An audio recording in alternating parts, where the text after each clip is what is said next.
SpectreVision Radio. Akemashite omedetou. Happy New Year. It's February, you're right, but I'm not entirely wrong. The Lunar New Year in 2026 is on February 17th, so I should be close. Today, let me tell you about the year of the firehorse, why Januaries hate me, a cursed kimono, and a lovesick young girl who was burned at the stake.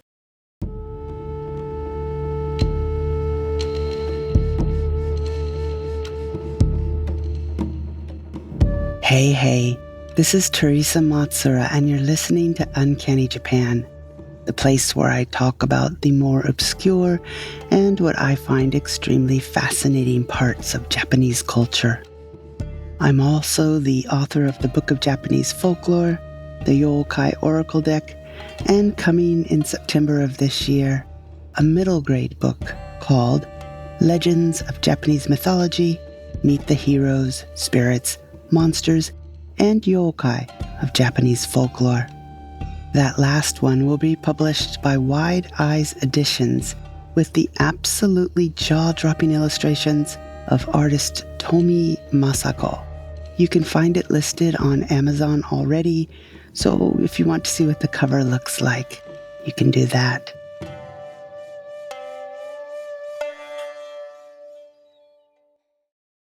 It's been a while. I'm really sorry about that. I've missed you all terribly, but did I mention that I'm getting the feeling that Januaries hate me?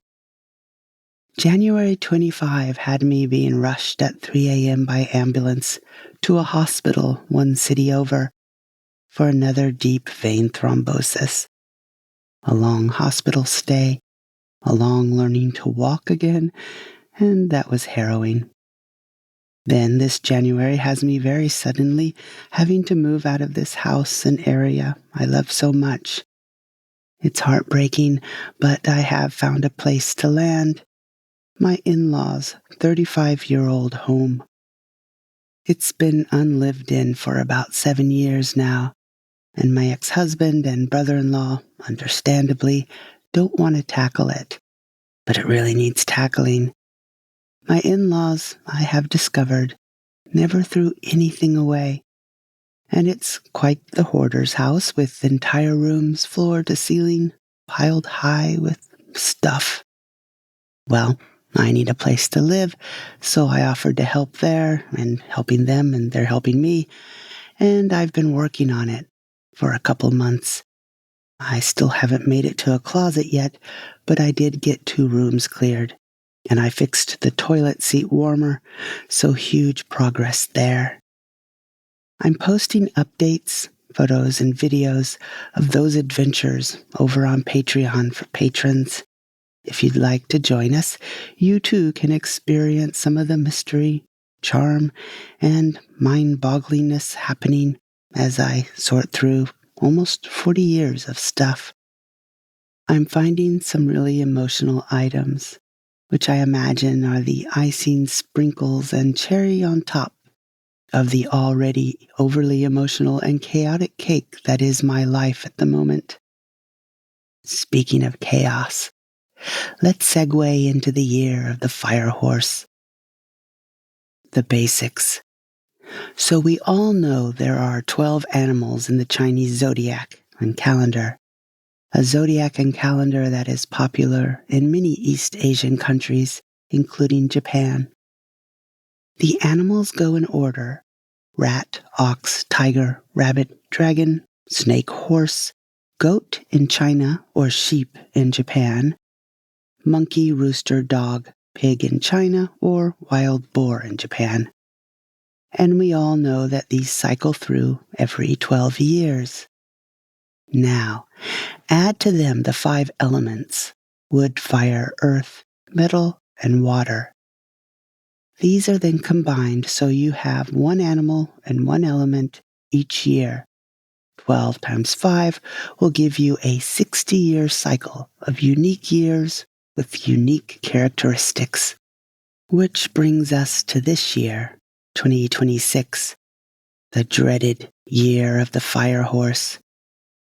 But let me say, it's only dreaded in Japan, and I'll get to why that is in a second.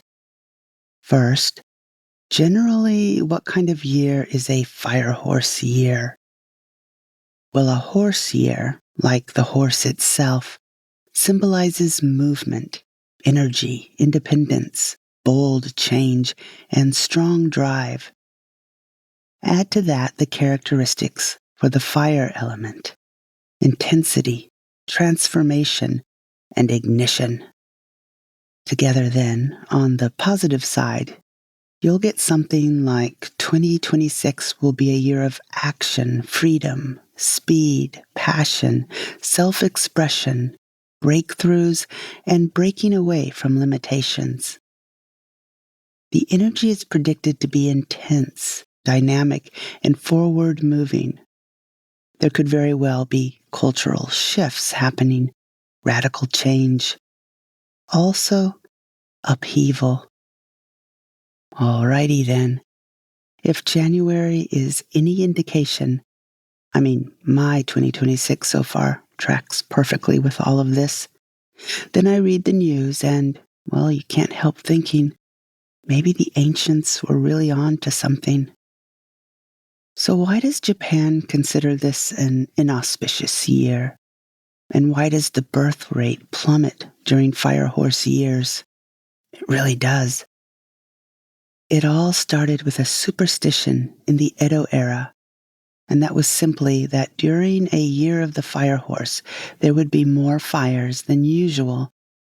Not too much of a stretch. You have to remember that back in the 1600s, 1700s, and early 1800s, everything was lit by candles and lanterns. Inside homes were cooking hearths with open fires and oil lamps in every room. Now also remember that towns and entire cities were basically made of kindling. Houses and stores, temples and shrines had walls of wood and paper. Roofs were often wooden shingles or dried thatch, and doors were simple sliding paper screens. What made it worse was that in highly populated areas, like the city of Edo, the houses were built shoulder to shoulder.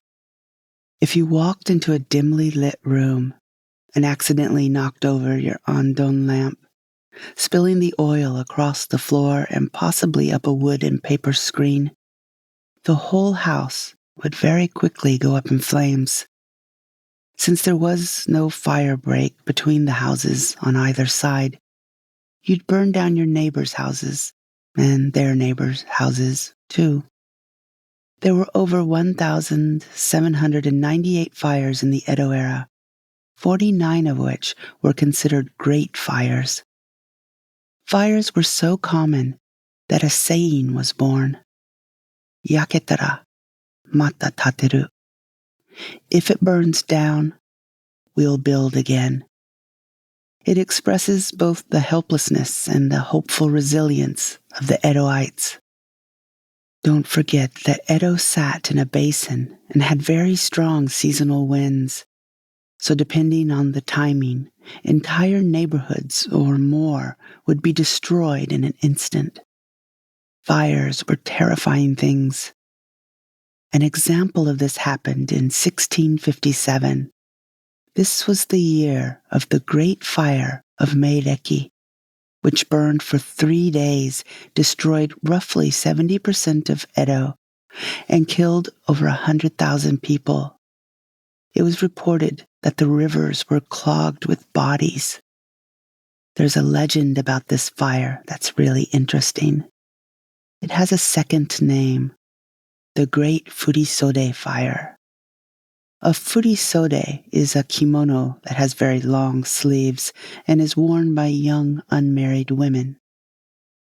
The story goes that this devastating fire was caused by a cursed furisode kimono.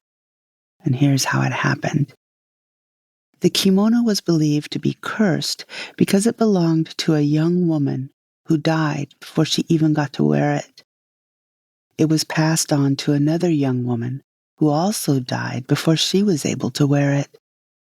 It changed hands a third time, and again a young girl perished before she even put it on. It was then that the kimono was deemed cursed and given to a monk to dispose of properly. Only the kimono wasn't finished killing people. The monk was burning it as one does cursed things, but suddenly a big gust of wind kicked up and set the temple on fire. From there, the entire city burned for 3 days. All that to say that fires were extremely dangerous and scary, and there used to be a superstition that the year of the firehorse brought more fires than usual, so be careful. And all that is well and good.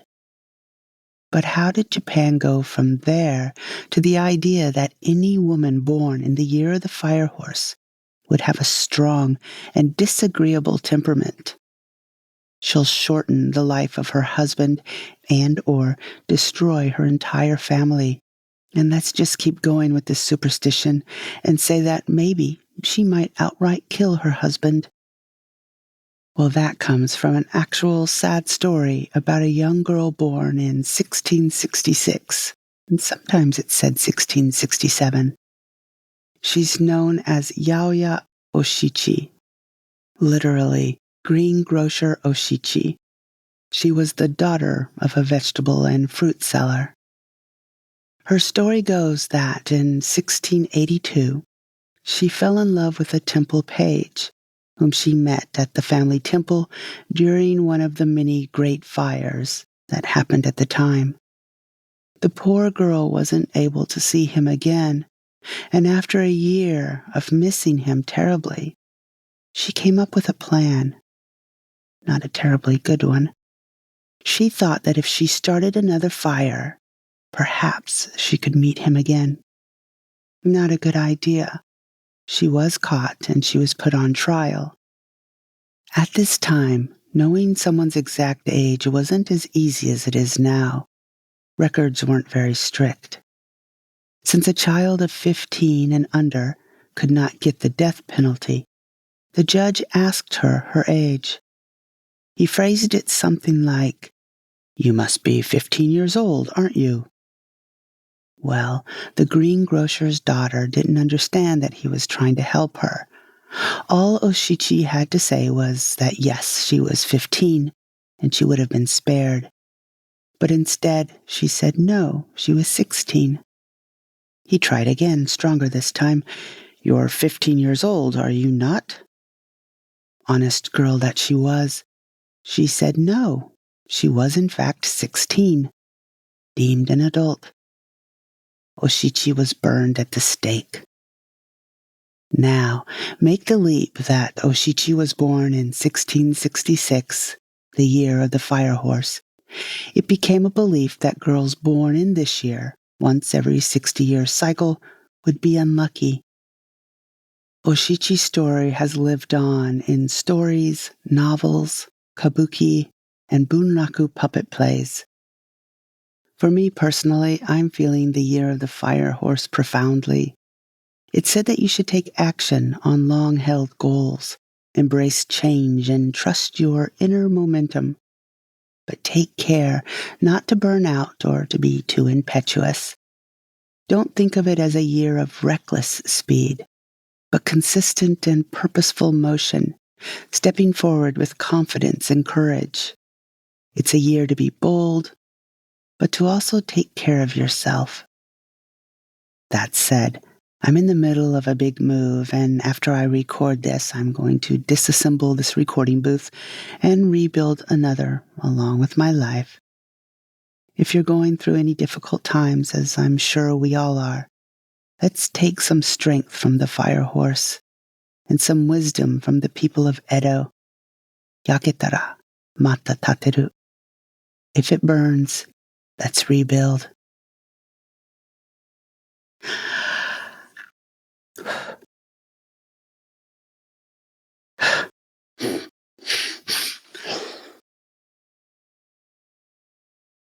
I'm still posting over on Patreon and putting up chapters that I'm reading of the Pillow Book. I'm giving myself another month to get settled into the new place, and then I will be back recording every other weekly episodes here, starting in March. I promise. Everyone, please stay safe and well, and I will talk to you again real soon. Bye-bye.